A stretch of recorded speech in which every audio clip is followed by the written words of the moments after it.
All right, what's up, guys? All right, so for tonight's message, I want to be talking about something that I'm really excited about. I'm usually excited about what I talk about, but today I'm really excited about it.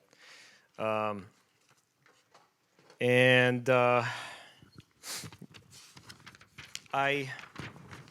David's right. There's a bunch of growth that's been happening in our youth, and we all say this. Sorry, I know it's probably loud. We all kind of say this, that God's doing some really awesome things in our youth and in our ministry and in our church, and it's true. I really, really, really believe it, and you guys are just the testament of that. That God's doing some really awesome things. Like some of the testimonies tonight, they were fantastic. And one thing that I've noticed lately is that our testimonies have been changing over time. And they'll continue to change, but they're growing. Like a couple of years ago, our testimonies were, I don't really want to fall into this or something, and God helped me here, but it's kind of like vague, whatever. Now it's like, okay, like I prayed about it, and God totally opened the way, and there's like absolutely no way that it's not God that did this. Like, who has ever gone to their company and said, hey, I need 3 weeks off, which already is insane. It's like, all right, you're kind of pushing the envelope, but then you say like, hey, you want to sponsor it? And then they don't just start like laughing in your face and kick you out the door, but they actually say like, yeah, we could, that's something we could do, like that's insane, and Mark, I don't think he explained it very well. I don't think you guys understand. If he wouldn't have gotten his grade back up, he's in an accelerated program. He would have gotten kicked out. So it's not just his grade went down and like, oh, well, he would have gotten a D or something. No, like he would have gotten kicked out, right? Yeah, but God made it so that it all worked out. His grade went back up and he's doing really well. And what that shows is that we're growing. We're growing. The different ministries in our church, they're growing. And you guys are growing in them. You guys are filling different positions, and it's really awesome. And whenever awesome things happen, we have to talk about the not so awesome things. So tonight we're going to be talking about pride, a subject that's near and dear to my heart because it's not hypothetical for me. It's something that I go through. It's not something that I went through. It's something that I go through and that I deal with. And I think it's really important for us to address it, to talk about it. I don't think we should all pretend that we're all spiritually, I don't know what. Because sometimes God does really awesome things in our lives and we're on spiritual highs. Sometimes we go through spiritual deserts, and that's okay also. You guys that are in my discipleship group, you guys know my term that I say, it's okay to not be okay. It's just not okay for you to stay there. So whenever we go through spiritual deserts, whenever we go through trials, through difficulty, through pride, we're honest about it and we deal with it. We don't just hide it, shove it underneath the carpet and it's fine. No, we talk about it. Obviously, some things that are more private, we talk about it in a private setting. Some things that are more public, we share publicly.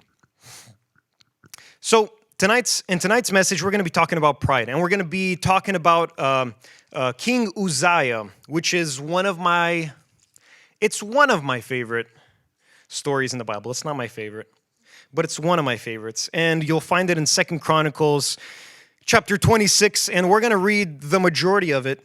We're going to do one of those preaching no-nos, but let's face it. Is it really an Budean sermon if we're not doing some no-nos, some spiritual, what are you doing, one of those? So, yeah, we're going to be reading the majority of it. We're going to be starting from chapter 26, verse 3, and I'm just going to pause throughout it, and then we're going to talk about some different things. All right. Verse 3. Uzziah was 16 years old when he began to reign, and he reigned 52 years in Jerusalem. His mother's name was Jechaliah of Jerusalem, and he did what was right in the eyes of the Lord according to what to all that his father Amaziah had done. I'm going to pause right there. So we read like what, 2 verses, and we already know like a lot about this guy, right? And one of the things that we learned is that he did what was right in the eyes of the Lord. I don't know if you guys know, but in after King Solomon, the kingdom of Israel split into 2 kingdoms. And the book of Kings and the book of Chronicles goes through the different kings that had ruled over the 2 nations, that split nation at different times. And one of the kings is King Uzziah. And some of the kings, it says that they did what was right in the eyes of the Lord. Some of them did what was evil in the sight of the Lord. And King Uzziah is one of the ones that did what was right in the sight of the Lord. The other thing that we learn is that he was 16 when he began to reign, when he began to rule. That's insane. All right, if you're 15, 16, or 17, raise your hand. All right? So imagine at your age, like Donald Trump comes up and goes, hey, come on. Get in the limo. You're going to start leading our country. Come on, you know? And he takes you away and you start to lead the country. I mean, isn't that frightening? If you're not frightened by that, like there's something wrong. It's scary. It's difficult. It's a huge task because there's 2 things that we know about young people, especially young people when they're around 16 years old. Number one, it's that they don't have broad enough shoulders to carry such a big responsibility as a kingdom, as a nation, an entire nation that you're going to lead. I can't imagine you balancing a checkbook, let alone leading a nation. I couldn't when I was 16. Anyway. The second thing that we know about young people that are around 16 is that they're not very wise. I'm sorry to break it to you, but that's just kind of how it is. And that's okay. I mean, you're not going to be mad at a 5-year-old because he can't do trigonometry. He just can't. Your brain fully develops when you're about 24, 25. And so at 16, you're almost a decade away from you physically being capable to be as wise as you possibly be. As wise as you could. Anyway, you know what I'm saying? Yeah. As wise as you can be. Yeah, I got to slow down. So he's this kid that's placed in this extraordinary situation that it's not very common. Not a lot of people go through this, are placed in this sort of a situation. It's kind of uncommon. He's placed in this extraordinary situation. And here comes the first part about what we can learn from King Uzziah's life that we can apply to us, to our church life, to our ministry life.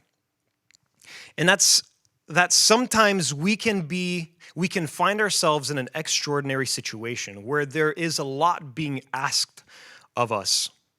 And we feel like we're not enough. We feel like there is, like God's placed us in a place that we can't really handle. And that's not necessarily a bad thing. A lot of us can find ourselves in situations like that in different areas of our lives. For example, when I actually became a discipleship group leader, I was about 16 or 17. Actually, you remember that? That was us two. We led the first time we led. It was together, and like that was such a huge thing. I didn't know how to lead a discipleship group. I didn't know what to do. Up until this point, I struggled just preparing all my stuff and reading the whole chapter or whatever we were doing, just kind of, and I felt like Eddie was throwing me into this situation that I couldn't really handle. And I told him that. I talked to him. I'm like, man, I don't feel like I could do this. I don't feel like I'm smart enough. I don't feel like I'm wise enough. I feel like I'm not good enough for this. And he says to me, that's perfect. I know that you're not good enough for this. You're not wise enough. You're not smart enough. You can't do it. I know that. That's what he says to me. And he says, that's exactly why I want you to do it. And he continues to tell me, he tells me that's because if you thought that you could do it, you'd be 100% wrong, you'd be a fool, and then you would trust in your own strength, and you would screw it up, and he'd be right. And a couple times he was right. Anyway, let's keep reading. Verse 5. He set himself to seek God in the days of Zechariah, who instructed him in the fear of God. Who instructed him in the fear of God. So we see that this young man that's placed in an extraordinary situation does something that's incredibly wise of him, which is he places himself underneath someone else's authority. He places himself underneath godly authority and says, hey, I don't know what I'm doing. Teach me, counsel me, instruct me, help me.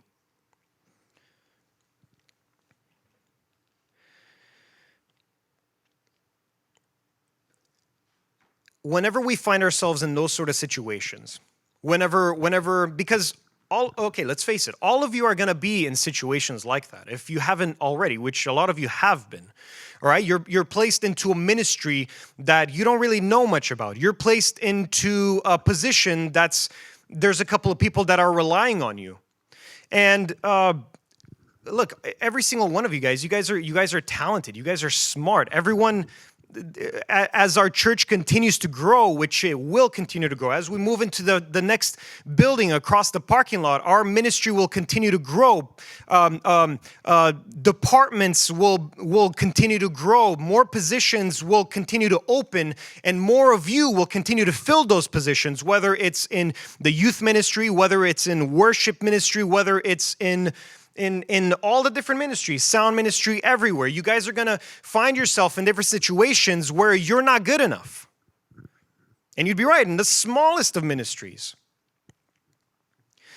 What you should do there is place yourself underneath godly authority and godly instruction, godly teaching, which we can find in discipleship, which we can find in a couple of different places. But yeah, the difficult thing is that sometimes we like to do things on our own. We don't like to ask people for help. We don't like to seek out wise counsel because we want to prove ourselves, because we want to do things right. And so many times I've done that. And then Eddie goes to me like, dude, I could have just told you, don't do that. And I could have saved you like $100, or whatever it would have been. It would have saved you heartache, would have saved you frustration.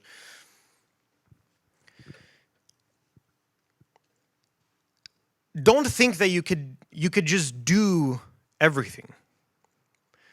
But we have to trust in God. We like to think that we know everything. I like to think that I know everything. When I was 10 years old, I thought I was pretty smart. I'm completely honest with you guys. I thought I was pretty smart for my age. All right? Then I turned 15. And I thought to myself, man, 10-year-old me was an idiot. Thank God I'm finally here. I'm 15 now. I think I finally got things under control now. I got this. I think I'm pretty smart, man. I think I can figure things out, And then I turned 20. And I'm like, oh my God, how did I not die? Like I was so dumb when I was 15. Like why did I ever say that? Why did I ever do that? Oh my God, I can't even look at this person. I'm so embarrassed. Thank God that I'm finally here and I know what I'm doing and I'm pretty smart now and I can figure it out. And then I turned 25. And I'm like, oh my God, how dumb was I when I was 20?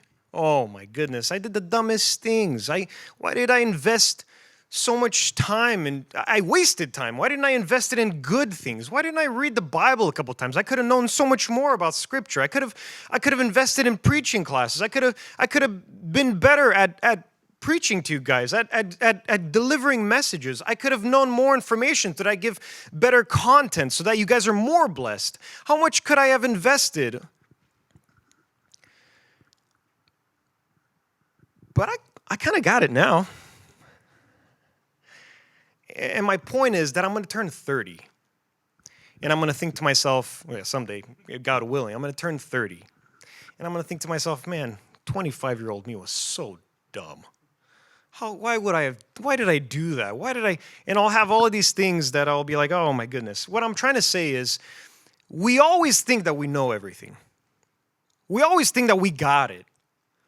And you're all giggling because you know what I'm talking about. You all went through the exact same thing, and if you didn't, you're a liar. We all go through that. My point is, don't trust in yourself. I love you, but you're an idiot, just like me. We don't know things. Why don't we just place our trust, first of all, in God and what the scriptures say that is actually good for us? And then second of all, why don't we place ourselves under wise counsel and listen? Join discipleship and listen to what people say. Whenever you meet up with your leaders, listen to what they have to say because they've gone through different parts of life that you're going through now.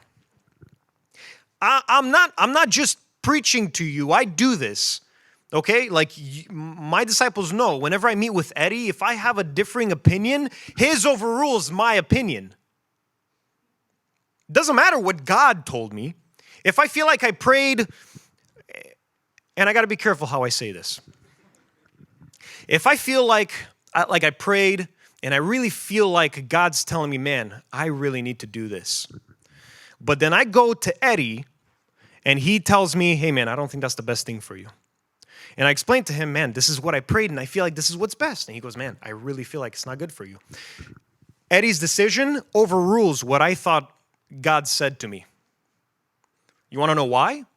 Because he's a leader in my life. Whenever you're a leader in someone's life, it doesn't just mean that you get to have authority over someone. You have responsibility over someone. That's why it annoys me so much when people complain about our pastor. It annoys me to no end. If you'll ever complain to me about pastor in front of me, I think this is why people don't do it in front of me. Because I address it. I talk to him about it. Doesn't matter how old you are or who you are. I'm respectful, but I address it. Because he doesn't simply just reign over us as our leader, with an iron fist. No, he is responsible for us. One day he's going to stand before God and give an account for us where we are. Well, why? And God's going to ask him, why are they there? I gave you the ability for them to be here. Or, well done, good and faithful servant. You've been faithful. They're growing. They're flourishing. My point is, Eddie's going to be responsible for that answer that he gives me. I don't have to worry about, what are the consequences. Those fall on him. My responsibility is to simply listen.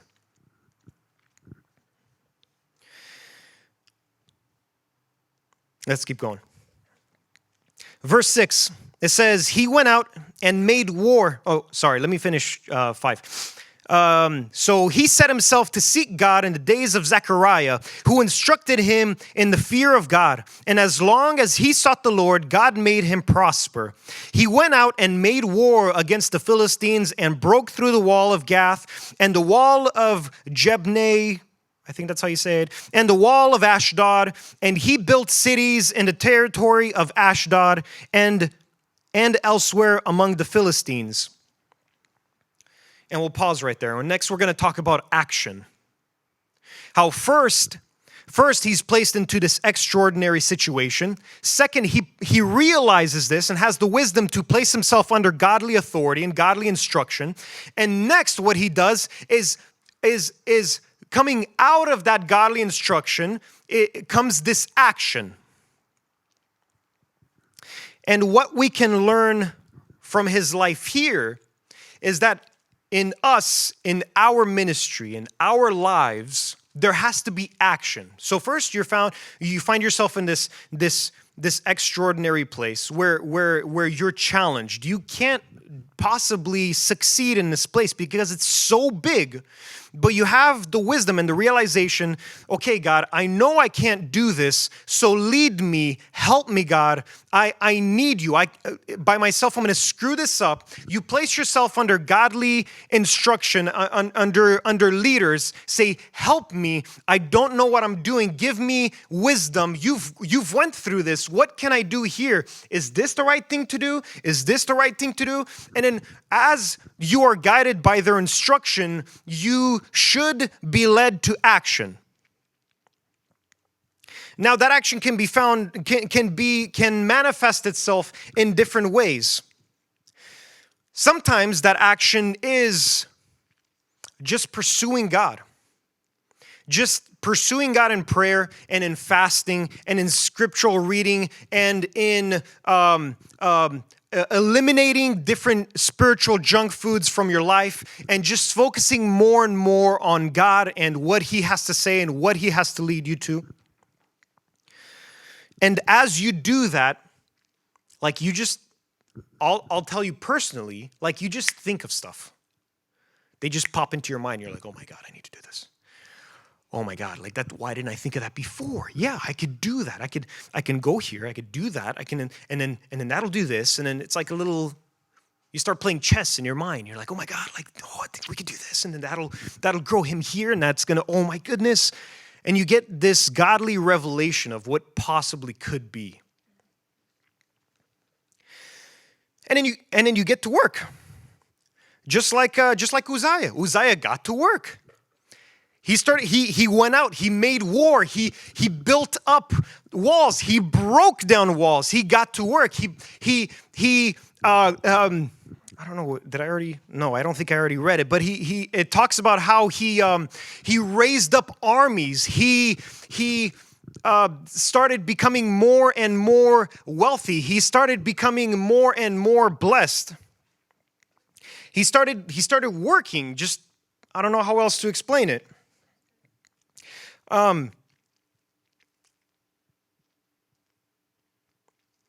If you find yourself in ministry, but you don't know what that step is, you're just kind of thinking to yourself, okay, like, I am pursuing godly counsel, and I do realize that I find myself in an extraordinary situation, that I can't do it on my own, and I pursue God, but I still don't know what to do.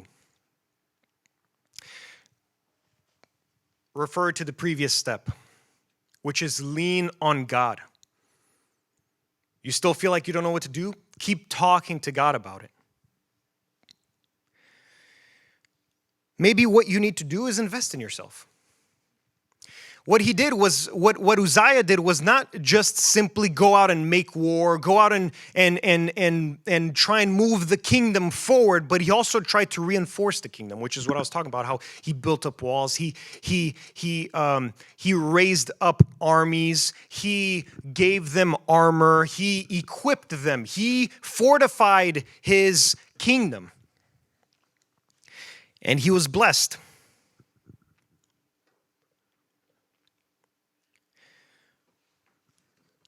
Moving on, in verse 7 says, God helped him against the Philistines and against the Arabians who lived in Gilgal, and against the Munites. The Ammonites paid tribute to Uzziah, and his fame spread even to the border of Egypt, for he became very strong. Moreover, Uzziah built towers in Jerusalem at the corner gate and at the valley gate and at the angle, and fortified them. And he built towers in the wilderness and cut out many cisterns, for he had large herds, both in the Shephelah and in the plain. And he had farmers and vine dressers in the hills and in the fertile lands, for he loved the soil. Moreover, Uzziah had an army of soldiers fit for war in divisions according to the numbers, in the muster made by Jael, the secretary of Maaseiah, the officer under the direction of Hananiah, one of the king's commanders. The whole number of the heads of fathers' houses of mighty men of valor was 2,600. Under their command was an army of 307,500 who could make war with mighty power to help the king against the enemy. And Uzziah prepared for all the army shields, spears, helmets, coats of mail, bows, stones for sling. In Jerusalem, he made machines invented by skillful men to be on the towers and corners, to shoot arrows and great stones, and his fame spread far, for he was marvelously helped.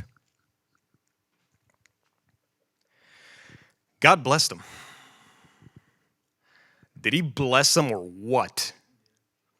Not only did he fortify his nation, he built up towers. He raised up a huge army.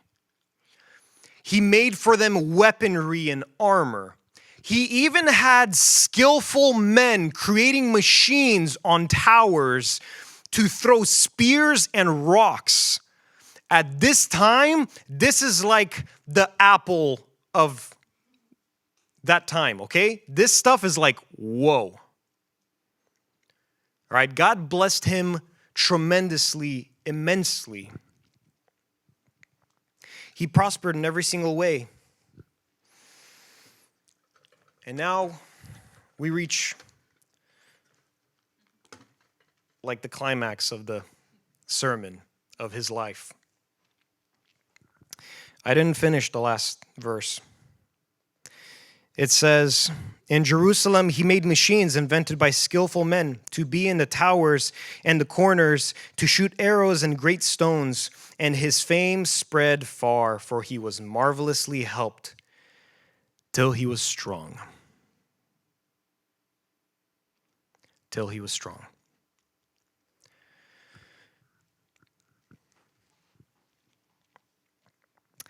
But when he was strong, he grew proud to his destruction, for he was unfaithful to the Lord his God, and entered the temple of the Lord and burned incense on the altar of incense.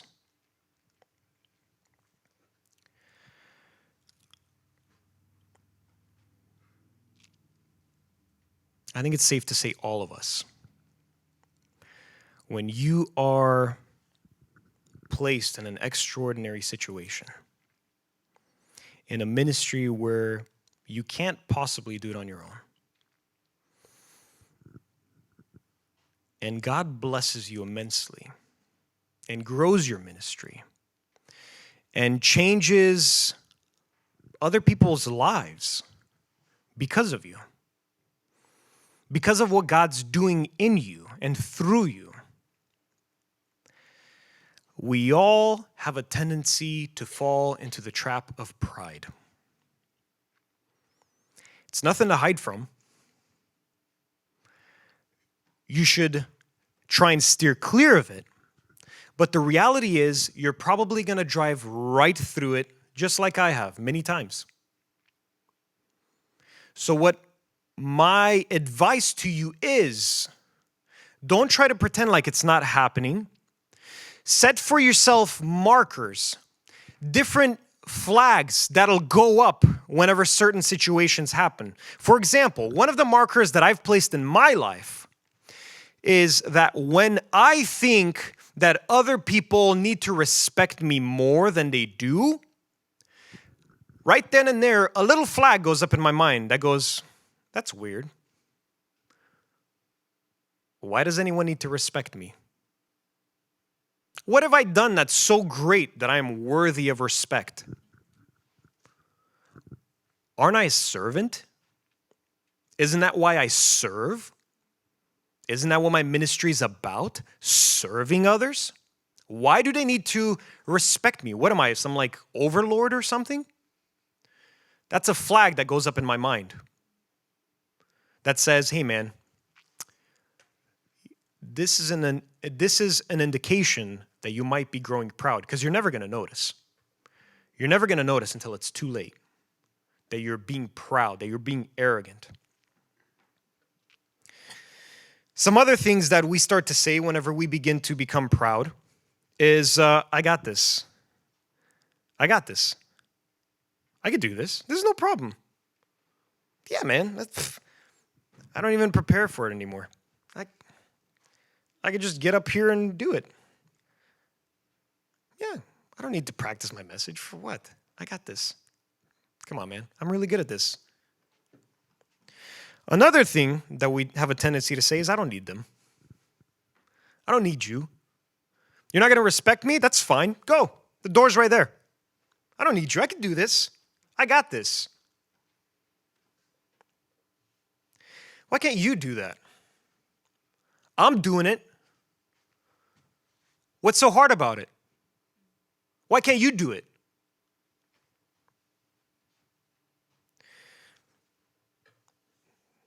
They should respect me more.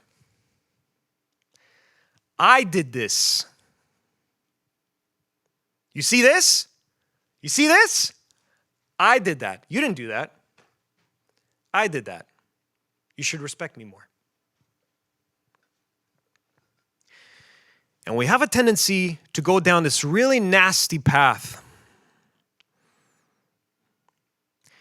And if you don't have a good foundation in your relationship, first of all, with God, and your relationship with the church around you, the community that you should be a part of, you will either leave or become extremely bitter and do a terrible job in your ministry.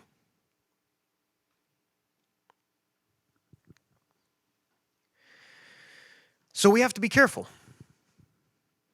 We have to be careful. Because God hates pride.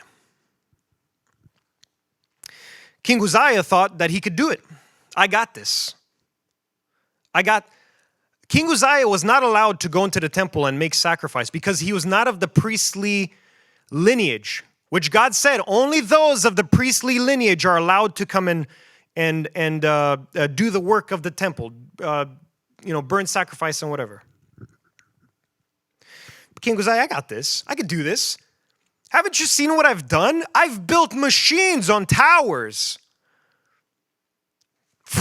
I can't burn some incense on some altar? Watch me.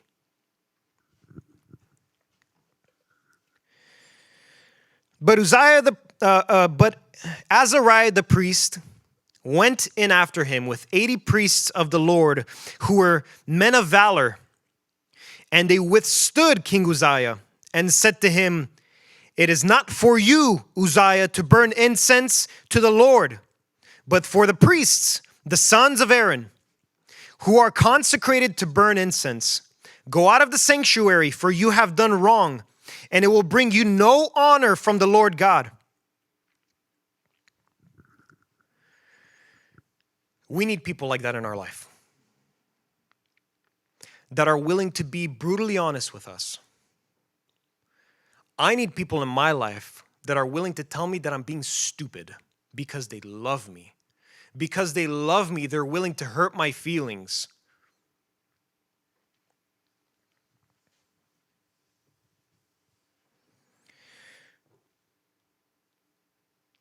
Then Uzziah was angry. Now he had a censer in his hand to burn incense. And when he became angry with the priests, leprosy broke out on his forehead in the presence of the priests in the house of the Lord by the altar of incense. So he became angry. He didn't accept the rebuking that the priest lovingly brought before him. He became angry, and God punished him with leprosy on his forehead right then and there. And it says that they scurried out, and even Uzziah's like, "Oh my God, all right, let's get out of here." He didn't even want to be there anymore.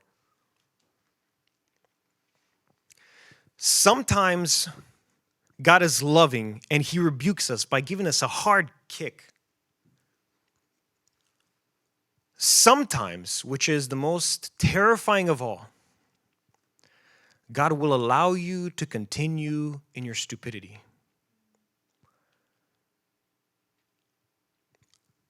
And that's, in my opinion, the worst one of all. To think that you're doing well, to think that you're doing good, but in reality, you're making a fool of yourself, and God would rather just give you leprosy.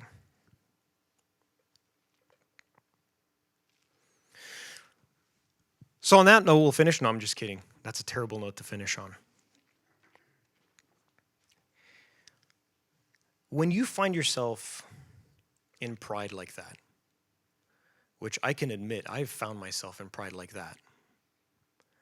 I have. And it's terrible, and I am ashamed.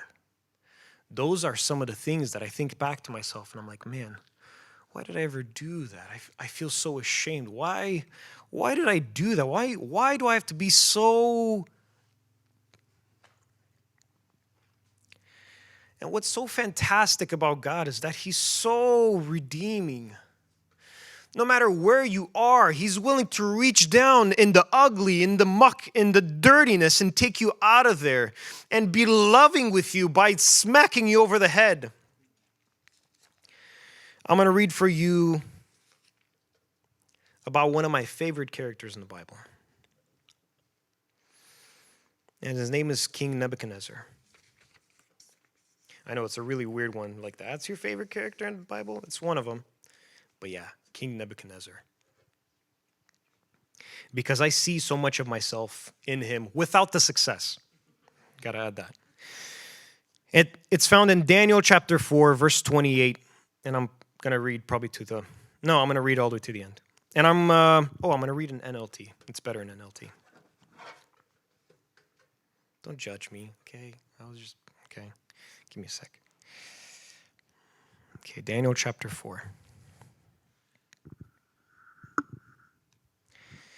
And it says, verse 28.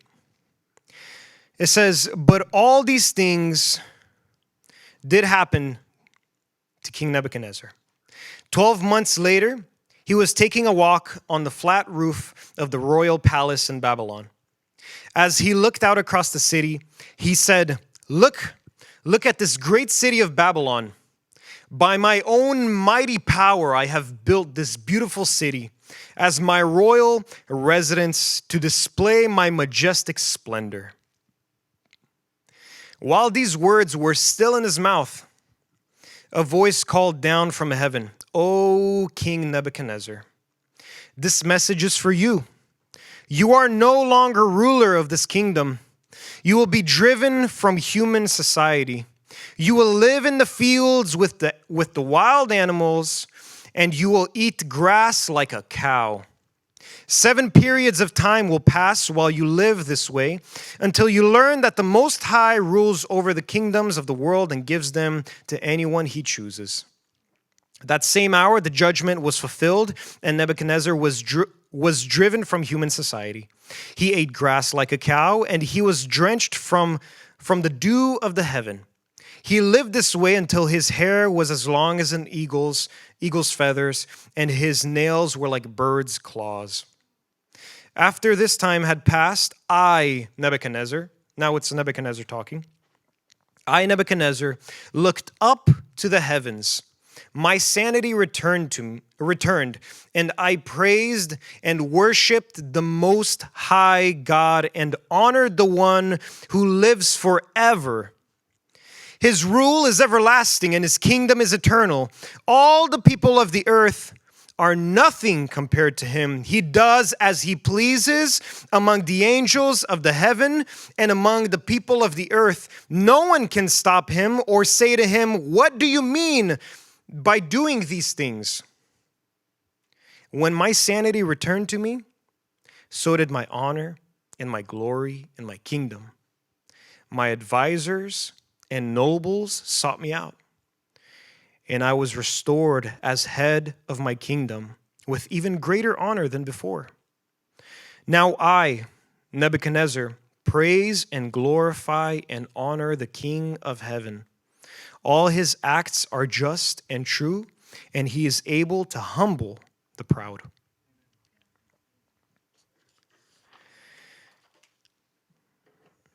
Nebuchadnezzar found himself in that proud place. And God did the loving thing.